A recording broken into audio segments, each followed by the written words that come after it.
Good morning, St. Francis. Good morning, people of God. It is Tuesday, the 30th day of May, 2023.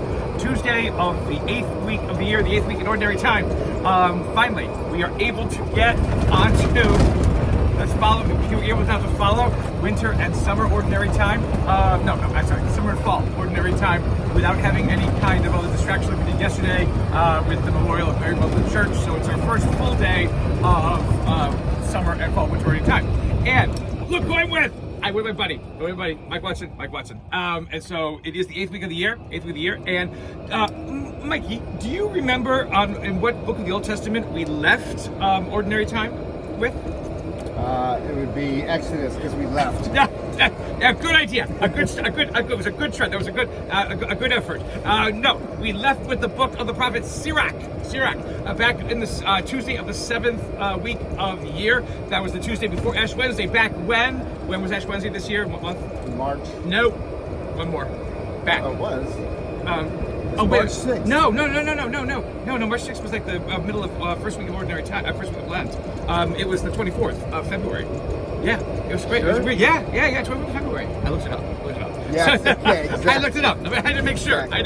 So way back in February. I get the pop quiz, yes, and you have things that you that's already because, studied well, again, for. who's got the camera? I do. And just as you can see, there we go. Can you see? It's sunny.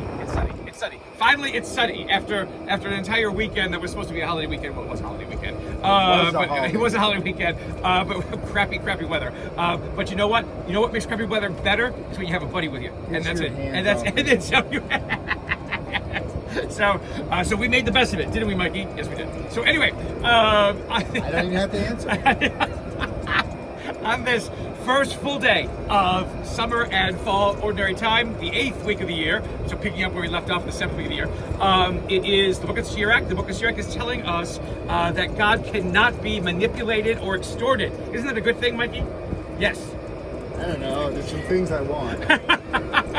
Like even a better relationship with your buddy? Yes. Well, you get that automatically because I'm giving and loving. Yes. So this is to be careful. God wants us to be giving. Yes, of ourselves, of our time, of our efforts to each other, to help each other become the people that God intends us to be. But we don't go and ask. We don't demand of God anything. We ask of God, but we cannot force, appease, extort, whatever it is, God to give us what it is that we need. Cajole, influence. What other kinds of thesaurus adjectives can we use? But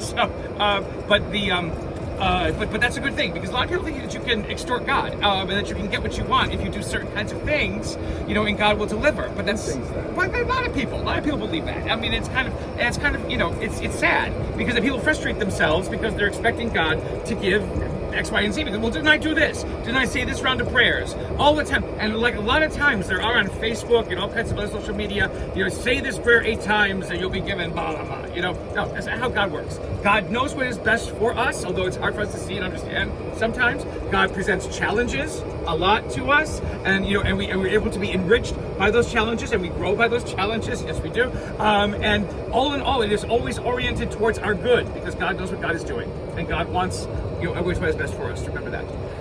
It's important to remember that as we move into the gospel today, which again was where Peter gets so frustrated. He tells Jesus, "We've left everything, and what are you giving us in return?" And Jesus basically doesn't answer him really point blank. He says, yeah, and you're going to give up a lot more perhaps. But you know what? You're going to be rewarded with even more than you can imagine. You're going to be rewarded with even more than you can ever expect. And that's the truth sometimes, is that many times things come into our lives that we never, ever would have expected happening. And it's been a reward and an enrichment beyond our wildest dreams. And God is the source of that. Remember that, St. Francis. Remember that, people of God. And may the Lord give you his peace. Say goodbye, Mikey. Goodbye, Mikey.